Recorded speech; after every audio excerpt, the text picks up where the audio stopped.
Hello friends, ಎಲ್ಲರಿಗೂ ನಮಸ್ಕಾರ. ಶ್ರೀಕೃಷ್ಣ ಕ್ರಿಯೇಷನ್ಸ್ಗೆ ನಿಮ್ಮೆಲ್ಲರಿಗೂ ಸ್ವಾಗತ.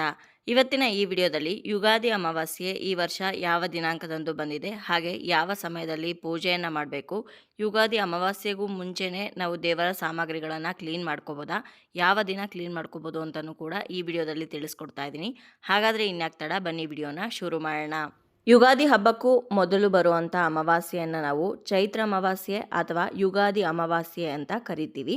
ನಮ್ಮ ಹಿಂದೂಗಳ ಪಾಲಿನ ಹೊಸ ವರ್ಷ ಅಂತಲೇ ಹೇಳ್ಬೋದು. ಈ ಅಮಾವಾಸ್ಯೆ ಕಳೀತಾ ಇದ್ದಂಗೆ ನಮಗೆ ಹೊಸ ವರ್ಷ ಆರಂಭವಾಗುತ್ತೆ, ಯುಗದ ಆರಂಭವಾಗುತ್ತೆ. ಹಾಗಾಗಿನೇ ನಾವು ಯುಗಾದಿ ಹಬ್ಬವನ್ನು ತುಂಬ ವಿಜೃಂಭಣೆಯಿಂದ ಆಚರಣೆ ಮಾಡ್ತೀವಿ. ಹಾಗಾದರೆ ಈ ವರ್ಷ ಯುಗಾದಿ ಅಮಾವಾಸ್ಯೆ ಯಾವ ದಿನಾಂಕದಂದು ಬಂದಿದೆ ಅಂತ ಮೊದಲು ತಿಳ್ಕೊಳ್ಳೋಣ. ಚೈತ್ರ ಅಮಾವಾಸ್ಯೆ ಅಥವಾ ಯುಗಾದಿ ಅಮಾವಾಸ್ಯೆ ಈ ವರ್ಷ ಅಂದರೆ 2026ನೇ ಇಸ್ವಿಯಲ್ಲಿ ಮಾರ್ಚ್ 19ನೇ ತಾರೀಕು ಗುರುವಾರದ ದಿವಸ ಬಂದಿದೆ. ಇವಾಗ ಅಮಾವಾಸ್ಯೆ ತಿಥಿ ಯಾವಾಗ ಆರಂಭವಾಗಿ ಯಾವಾಗ ಅಂತ್ಯಗೊಳ್ಳುತ್ತೆ ಅಂತ ತಿಳ್ಕೊಳ್ಳೋಣ. ಅಮಾವಾಸ್ಯೆ ತಿಥಿ ಆರಂಭವಾಗುವಂಥದ್ದು ಮಾರ್ಚ್ 18ನೇ ತಾರೀಕು ಬುಧವಾರದ ದಿವಸ ಬೆಳಗ್ಗೆ 8:25 ಆರಂಭವಾಗಿ ಮಾರ್ಚ್ 19ನೇ ತಾರೀಕು ಗುರುವಾರದ ದಿವಸ ಬೆಳಗ್ಗೆ 6:52 ಅಂತ್ಯವಾಗುತ್ತೆ. ಇಲ್ಲಿ ನೀವು ನೋಡ್ತಾ ಇರೋ ಹಾಗೆ ಅಮಾವಾಸ್ಯೆ ತಿಥಿ ಹೆಚ್ಚಿನ ಪ್ರಮಾಣದಲ್ಲಿ ಮಾರ್ಚ್ 18ನೇ ತಾರೀಕೆ ಇದ್ದರೂ ಕೂಡ ಸೂರ್ಯ ಉದಯ ಆಗುವಂಥ ತಿಥಿ ಮಾರ್ಚ್ 19ನೇ ತಾರೀಕು ಬಂದಿರೋದ್ರಿಂದ ನಾವು ಯುಗಾದಿ ಅಮಾವಾಸ್ಯೆಯನ್ನು ಮಾರ್ಚ್ 19ನೇ ತಾರೀಕೆ ಪರಿಗಣನೆ ತಗೊಂಡು ಅವತ್ತಿನ ದಿವಸನೇ ಅಮಾವಾಸ್ಯೆ ಪೂಜೆಯನ್ನು ಮಾಡಬೇಕಾಗತ್ತೆ.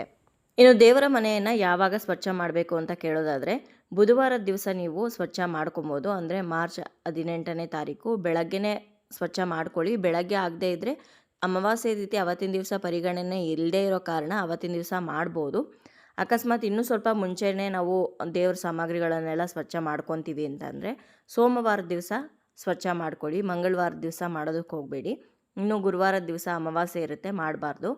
ಅಮಾವಾಸ್ಯೆ ಪೂಜೆಯನ್ನು ಯಾವ ಸಮಯದಲ್ಲಿ ಮಾಡಬೇಕು ಅಂತಂದರೆ ಮಾರ್ಚ್ 19ನೇ ತಾರೀಕು ಗುರುವಾರದ ದಿವಸ ಬೆಳಗ್ಗೆ 6:45 ಒಳಗಡೆ ನೀವು ಪೂಜೆಯನ್ನು ಮಾಡ್ಕೊಳ್ಳಿ. ಅಂದರೆ ಆದಷ್ಟು ಬ್ರಾಹ್ಮಿ ಮುಹೂರ್ತದಲ್ಲಿ ಪೂಜೆ ಮಾಡಿದ್ರೆ ತುಂಬಾ ಒಳ್ಳೆಯದು. ಅಷ್ಟು ಬೇಗ ಮಾಡೋದಕ್ಕಾಗಲಿಲ್ಲ ಅಂದರೆ ಒಂದು 6:30 ಒಳಗಡೆ ಎಲ್ಲ ನೀವು ಪೂಜೆಯನ್ನು ಮುಗಿಸ್ಕೊಂಡ್ರೆ ಒಳ್ಳೆಯದು.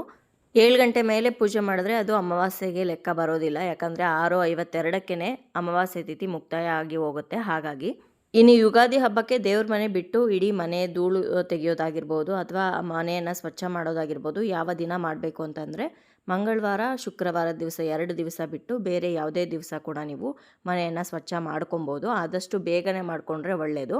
ಹಬ್ಬದ ಹಿಂದು ಮುಂದೆ ಮಾಡ್ಕೊಳ್ಳೋದಕ್ಕೋದ್ರೆ ಸ್ವಲ್ಪ ಗಡಿಬಿಡಿ ಆಗುತ್ತೆ. ಹಾಗಾಗಿ ನೋಡಿದ್ರಲ್ವ ಸ್ನೇಹಿತರೆ, ಇವತ್ತಿನ ಈ ವಿಡಿಯೋದಲ್ಲಿ ಯುಗಾದಿ ಅಮಾವಾಸ್ಯೆ ಯಾವತ್ತು ಯಾವ ಸಮಯದಲ್ಲಿ ಪೂಜೆಯನ್ನು ಮಾಡಬೇಕು ಅಂತ ತಿಳಿಸ್ಕೊಟ್ಟಿದ್ದೀನಿ. ಇವತ್ತಿನ ಈ ವಿಡಿಯೋ ನಿಮ್ಮೆಲ್ಲರಿಗೂ ಇಷ್ಟ ಆಗಿದೆ, ಉಪಯೋಗ ಆಗಿದೆ ಅಂತ ಭಾವಿಸ್ತೀನಿ.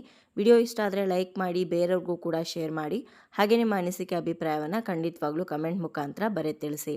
ಮತ್ತೊಂದು ಉಪಯುಕ್ತ ಪೂಜಾ ಮಾಹಿತಿಯೊಂದಿಗೆ ನಿಮ್ಮನ್ನ ಮತ್ತೆ ಭೇಟಿ ಆಗ್ತೀನಿ. ಅಲ್ಲಿಯವರೆಗೂ ಧನ್ಯವಾದಗಳು.